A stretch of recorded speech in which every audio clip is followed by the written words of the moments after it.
शरण भगवान, शरण भगवान को हृदय में बसाना, भक्ति करके भक्त शिरोमणि बने।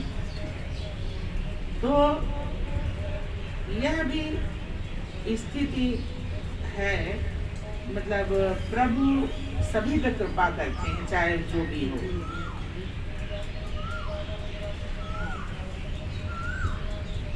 अब जो मतलब की बात थी उस पे आए हनुमान जी कि भाई जनक सुता कहाँ है। आए तो मुख्यतः वो इसीलिए थे, ये सब तो बीच के प्रसंग हुए और अपना लक्ष्य तो भूलते नहीं है हनुमान जी। ठीक है, सत्संग हो गया, सब हो गया। अब इसके बाद उन्होंने कहा भाई विभीषण, मैं तो अपना लक्ष्य बताया कि जनक सुता जो शांति है, भक्ति है, उनकी खोज में आया हूँ, उनका पता लगा के बस मुझे राम को बताना है, इससे ज्यादा और कोई काम नहीं है, तो मुझे मिलवाइए। तो विभीषण उनको ले जाते हैं अशोक वाटिका में और वहां पर उन्होंने देखा बहुत कृष्ण तन हो गया है उनका, दुबली है और शीश में जटा की वेणी बनी हुई है, अपने सर पर जटाएं हो गए हैं बाल बिल्कुल, और हृदय में लेकिन निरंतर प्रभु का स्मरण चल रहा है, प्रभु का जप चल रहा है। और नयन कहाँ है? निज पद कमल लीन, अपने चरण कमलों में नयन स्थिर है, नयन चरण कमलों में है, हृदय में राम है, मुख में जप है राम। और एकाग्र होके और उसी में एकदम दुबली होके, कोई अपने वेश को संवारने सजाने की बात नहीं, बस भक्ति में लीन है। निज पद नयन दिए मन, राम राम पद कमल लीन, परम दुखी बा पवन सुत, देख जानकी दीन। जानकी को इस दीनावस्था में देख के हनुमान जी बहुत दुखी हुए और वृक्ष में पल्लवों के पीछे, पत्तों के पीछे लुक के छिप के बैठ गए और विचार करने लगे कि अब मैं क्या करूं। हमेशा हनुमान जी विचार करते हैं, यहाँ भी विचार कर रहे हैं। जब लंका के प्रवेश के पहले की चौपाई में भी उन्होंने विचार किया, तो चूंकि बुद्धि प्रधान है, ज्ञानी है, विवेकी है, तो विचार करके कार्य करते हैं। किष्किंधा कांड में कहते हैं कि केवल विचार होता था, कर्म नहीं होता था। सुंदर कांड के ठीक पहले किष्किंधा कांड। लंका कांड में केवल कर्म हुआ, विचार नहीं हुआ।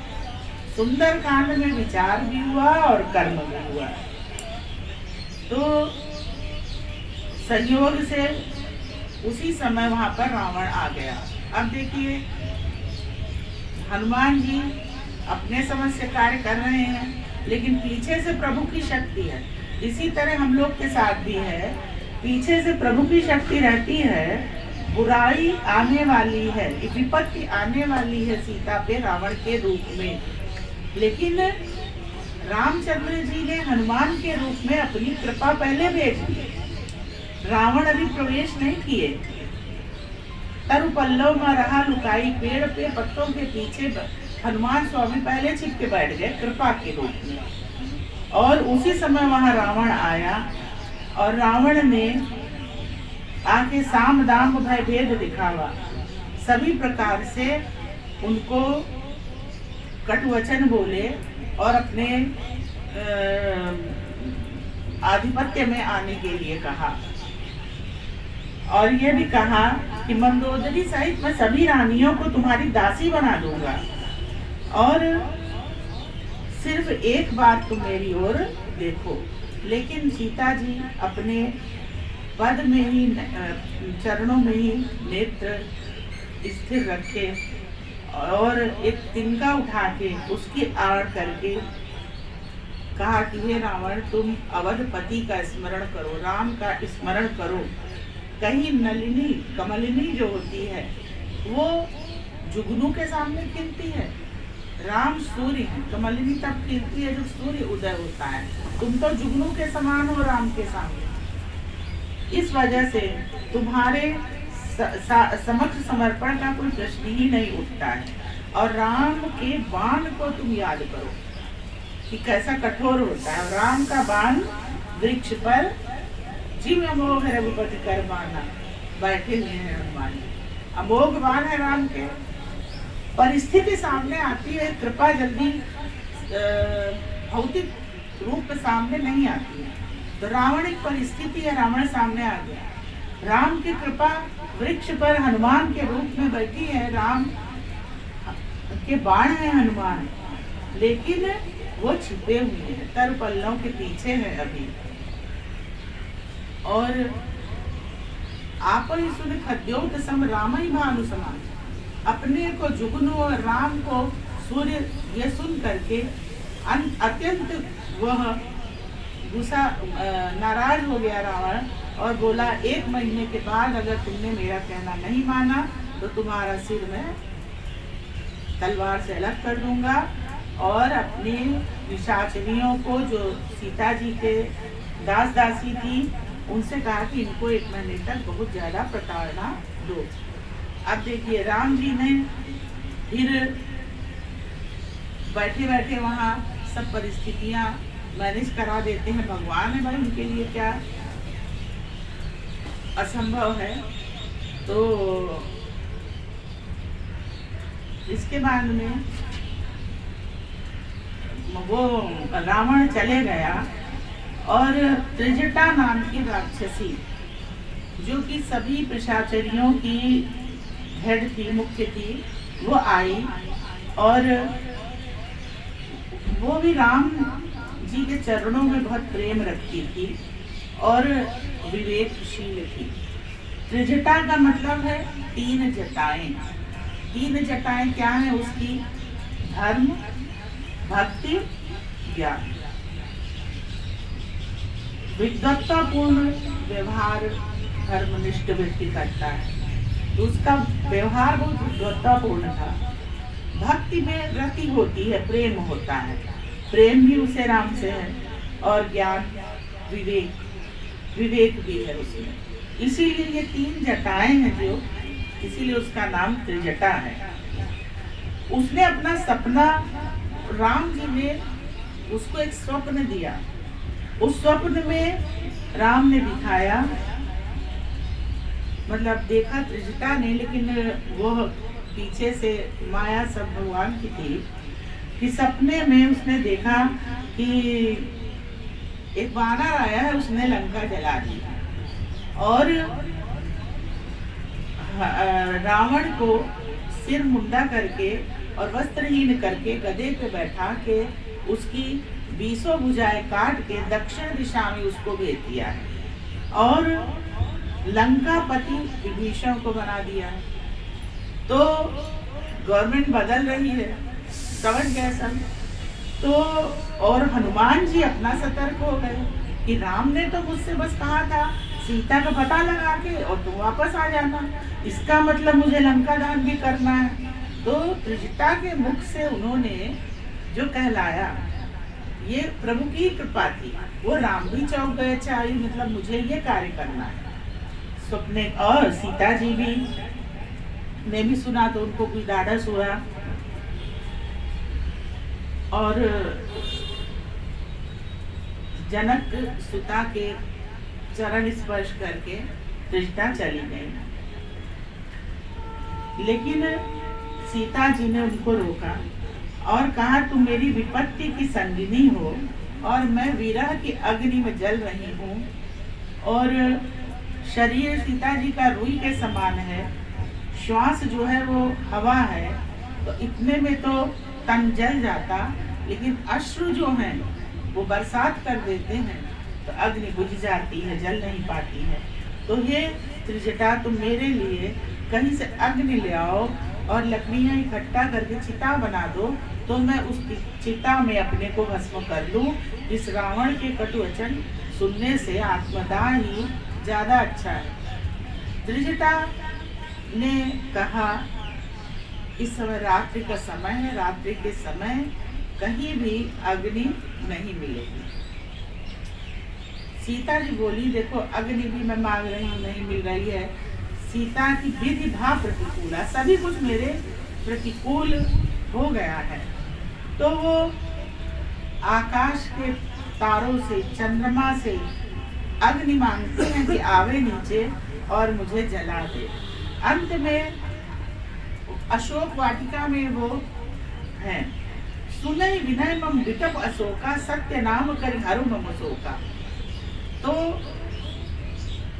अशोक के वृक्षों से कहती है आपका नाम अशोक है और उसमें मैं शोक में निमग्न हूँ, क्या विरोधाभास है यहाँ। तो अपने नाम को आप सत्य करो। और अशोक के वृक्ष में ऊपर जो लाल लाल कोपले हैं उनको सीता जी अग्नि के समान देख रही हैं। इनको मेरे ऊपर गिरा दो तो इनकी अग्नि में मैं जल के अपने शरीर का त्याग कर दूं और अपना जीवन यहाँ समाप्त कर लूं। नूतन किसले जो होते हैं उनको वो अग्नि कह रही हैं।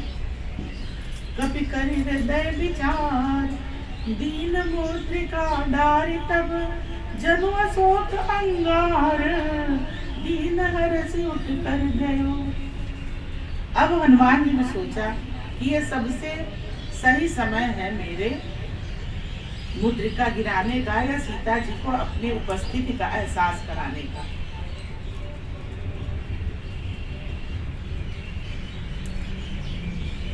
तो हनुमान जी ने मुद्रिका गिरा दी, राम नाम लिखी हुई। तब देखी मुद्रिका मनोहर, राम नाम अंकित अति सुंदर। तो चकित रह गई उस मुद्री को देख के। वैसे तो वो इतनी एकाग्रचित्त थी कि वो गिरता कुछ तो देखती भी ना, लेकिन चूंकि वो 9 तरु पल्लव किसलयों के गिरने का इंतजार कर रही थी, वो समझी कोई किसलय पल्लव गिरा अशोक के वृक्ष से, उन्होंने उठाया तो वो राम की अंगूठी थी। तो उनको हर्ष भी हो रहा है, दूसरी तरफ विषाद भी हो रहा है। विषाद ये कि क्या किसी ने रघुराई को पर विजय प्राप्त कर ली। दूसरी तरफ सोचती है नहीं वो तो अजय है, उनको कोई परास्त कर ही नहीं सकता है, वो तो विजयी ही है। जब अजय है तो सदैव विजय रहेगी। और फिर सोचती है किसी पिशाचर की माया है वहाँ, तो एक बार राम का सिर काट के पिशाचर ने सीता जी को दिखा दिया था। लेकिन फिर आता है माया ते से रच नहीं जाई, माया से राम की अंगूठी को कोई रच नहीं सकता है। सीता मन विचार कर नाना, मधुर वचन बोले हनुमाना।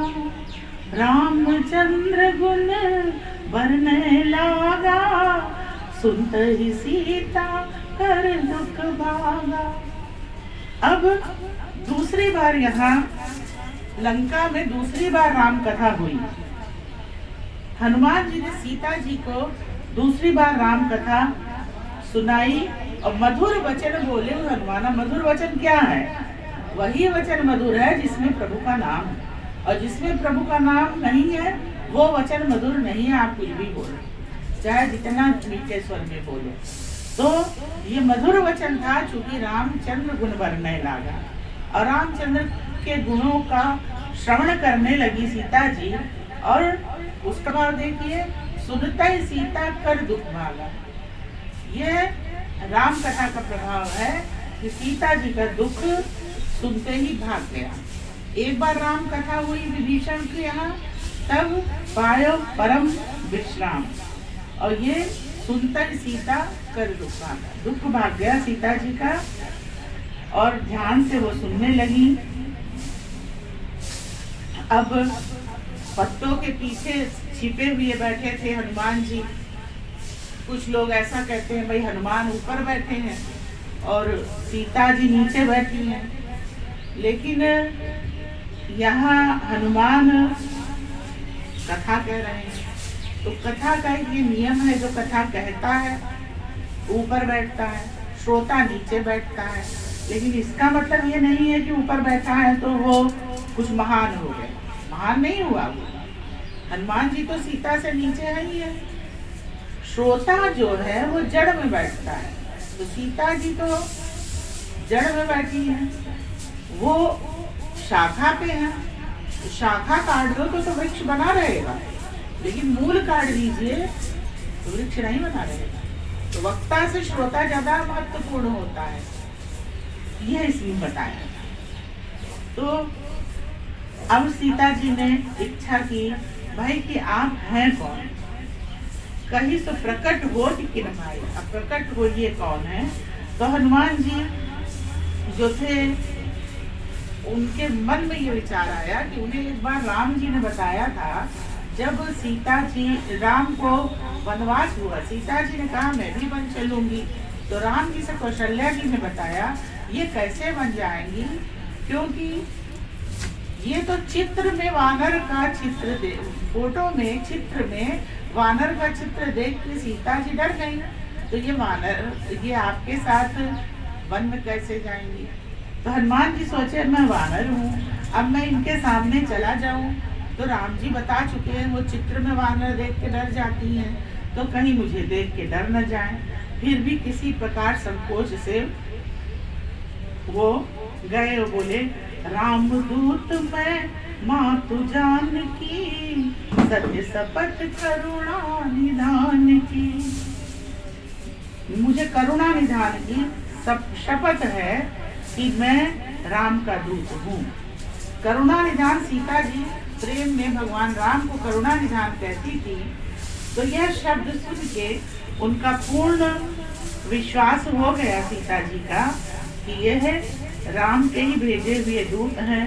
और माता को प्रणाम किया उन्होंने और कहा कि यह मुद्रिका मैं ही लाया हूँ। तो कपि के बचन सप्रेम सुनी उपजा मन में विश्वास, मान जाना मन क्रम वचन यह कृपा सिंधु करदास। तो सीता जी ने जान लिया कि ये मन से वचन से कर्म से सब प्रकार से हनुमान जी के भक्त हैं, हनुमान जी के दास हैं, और नहीं सॉरी राम जी के भक्त हैं, राम जी के दास हैं हनुमान जी, और हनुमान जी के दूत हैं राम के। और सीता जी उनसे मिलके बहुत प्रसन्न हुई। अब संत की वाणी में इतना दम होता है, वो मृषा कभी नहीं जाती है। तो एक उनकी वाणी सुन के भी सीता जी को, संत की वाणी सुन के पूर्ण विश्वास हो गया हनुमान जी को। अब आज हम लोग 13वें दोहे पर समाप्त करते हैं और फिर 3 शनिवारों में बाकी दोहे करेंगे, ठीक है। तो भजमन नारायण नारायण नारायण, भजमन नारायण नारायण नारायण, स्वामी नारायण नारायण नारायण, स्वामी नारायण नारायण नारायण, हरि नारायण नारायण नारायण, हरि नारायण नारायण नारायण, सीता नारायण नारायण नारायण, सीता नारायण नारायण नारायण, राधे नारायण नारायण नारायण, राधे नारायण नारायण नारायण, हरि नारायण नारायण नारायण, हरि नारायण नारायण नारायण, भजमन नारायण नारायण नारायण, भजमन नारायण नारायण नारायण। स्वामी जी समाप्त करते हैं। बहुत बहुत धन्यवाद। गुरु जी कुछ बोलिए।